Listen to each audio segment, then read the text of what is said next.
Bismillahirrahmanirrahim. Assalamualaikum warahmatullahi wabarakatuh. Selamat pagi, salam sejahtera bagi kita semuanya. Om Swastiastu, Namo Buddhaya, salam kebajikan. Yang saya hormati para menteri yang hadir bersama kita, Pak Mendagri, Pak Menteri Investasi, dan juga Panglima TNI. Yang saya hormati Gubernur Kalimantan Timur, Tuan Rumah Wali Kota Balikpapan. Yang saya hormati Ketua Dewan Pengurus APEKSI, Bapak Eri Cahyadi, beserta seluruh Bapak Ibu Wali Kota yang hadir pada pagi hari ini, hadirin dan undangan yang berbahagia. Sudah sering saya sampaikan bahwa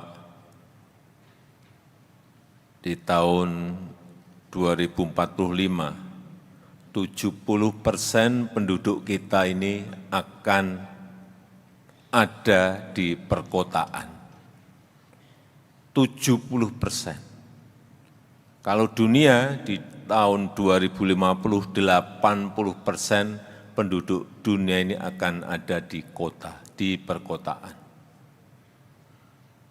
Apa yang akan terjadi? Beban kota akan menjadi sangat berat. Oleh sebab itu, juga sudah sering saya sampaikan, rencana kota secara detail itu harus dimiliki setiap kota di Indonesia. Sehingga jangan sampai kita memiliki kota yang sekarang ini banyak terjadi di Eropa maupun di Amerika, kota-kota yang mencekam. Karena penganggurannya banyak, karena homeless-nya banyak, dan kita tidak ingin itu terjadi di negara kita, Indonesia. Kita ingin menjadikan semua kota itu livable, nyaman dihuni, dan juga lovable. Orang yang berkunjung ke sana senang ingin kembali berkunjung, dan orang yang tinggal di situ juga sangat mencintai kotanya, karena kotanya memberikan pelayanan publik yang baik kepada masyarakatnya. Kita melihat sekarang ini sudah banyak kota-kota di negara kita itu sudah mulai macet. Mulai macet. Pak Wali Kota Balikpapan sudah macet. Sudah. Saya dengar sudah. Surabaya sudah macet, Pak Wali. Sudah. Sampun Pak, sudah. Bandung, Pak Wali Kota Bandung, sudah macet Bandung? Sudah. Medan, Pak Wali Kota Medan ada macet? Macet. Oh Pak Wali, macet. Semuanya sudah mulai macet. Oleh sebab itu, sekali lagi, rencana kota mengenai transportasi massal, transportasi umum itu harus disiapkan. Kalau kita bayangannya selalu subway, MRT, LRT, itu biayanya gede banget, mahal. Saya sampai apal. Waktu MRT Jakarta dibangun pertama, itu per kilometer, yang MRT yang bawah tanah itu 1,1 triliun rupiah per kilometer. 1,1 triliun rupiah per kilometer. Sekarang sudah 2,3 triliun per kilometer. Tolong tunjuk jari. kota mana yang siap membangun MRT dengan APBD-nya. 1 kilometer 2,3 triliun.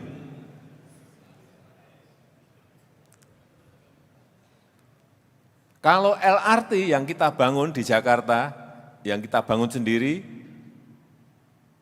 dengan gerbong yang kita buat di Inka, itu kurang lebih 600 miliar per kilometer. Siapa yang sanggup? Ada kota yang APBD-nya sanggup? Tunjuk jari. Saya beri sepeda. Enggak ada yang mampu. Apalagi kereta cepat. Kereta cepat itu juga justru lebih murah dari yang subway. Kereta cepat itu 780 miliar per kilometernya. Oleh sebab itu sekarang ada barang baru yang namanya ART, Autonomous Rapid Transit. Tidak pakai rel, tapi pakai magnet. Bisa 3 gerbong, 2 gerbong, 3 gerbong, atau 1 gerbong. Nah ini jauh lebih murah. Nanti kalau ada yang APBD-nya memiliki kemampuan, tolong berhubungan dengan Pak Menteri Perhubungan. Bisa bagi-bagi 50-50, APBD 50%, APBN 50% misalnya. Karena kalau tidak,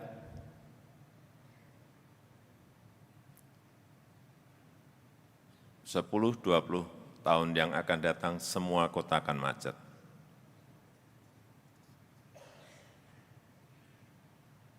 Enggak percaya, kita lihat nanti.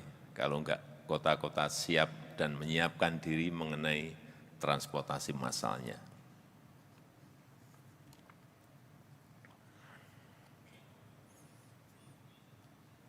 Yang kedua, yang berkaitan dengan kota masa depan itu seperti apa. Banyak di antara kita masih banyak yang keliru bahwa kota masa depan itu harus kota modern yang banyak pencakar langitnya, banyak yang high rise building-nya.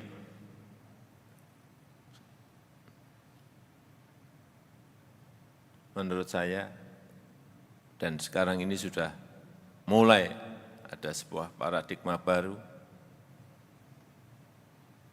Kota yang baik adalah kota yang ramah pejalan kaki.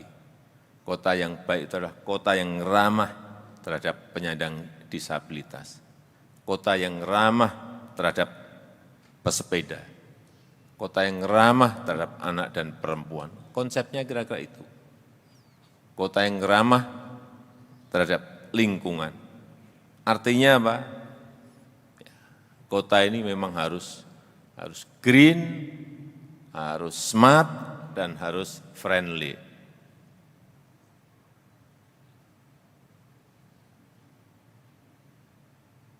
Jangan sampai membangun kota semakin banyak beton yang didirikan.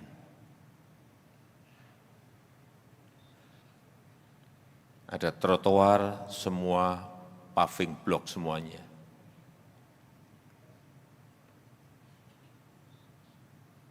Ada mestinya sekarang ini penggunaan paving grass akan lebih baik, akan lebih hijau.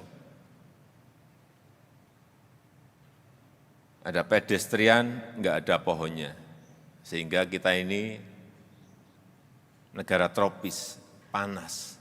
Sehingga enggak ada yang mau yang berjalan kaki karena tidak ada peneduhnya.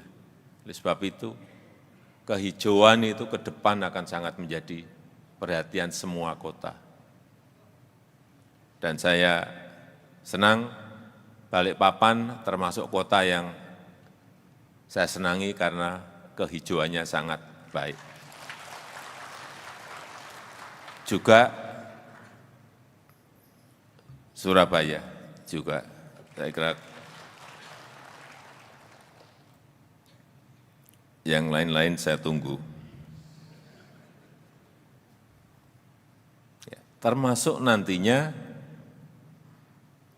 IKN itu akan menjadi ibu kota, konsepnya ibu kota terhijau di dunia karena memang konsepnya adalah kota Nusa Rimba, betul-betul hijau betul. Kalau kita konsisten terhadap konsep awal dari pembangunan ibu kota Nusantara yang sedang dalam proses pembangunan. Jadi kembali lagi, harus hijau, harus teduh, ramah terhadap pejalan kaki, ramah terhadap pesepeda, memiliki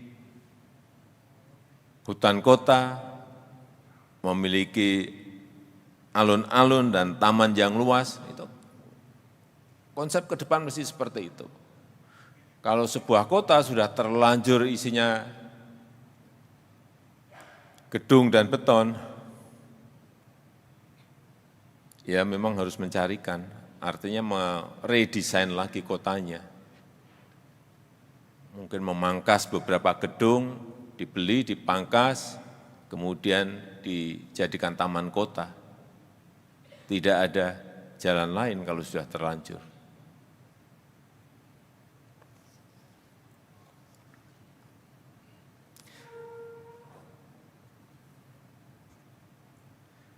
Saya rasa itu yang ingin saya sampaikan dalam kesempatan yang baik ini. Sekali lagi, kota masa depan yang diidamkan adalah kota yang green city, yang smart city, yang creative city, yang livable dan lovable.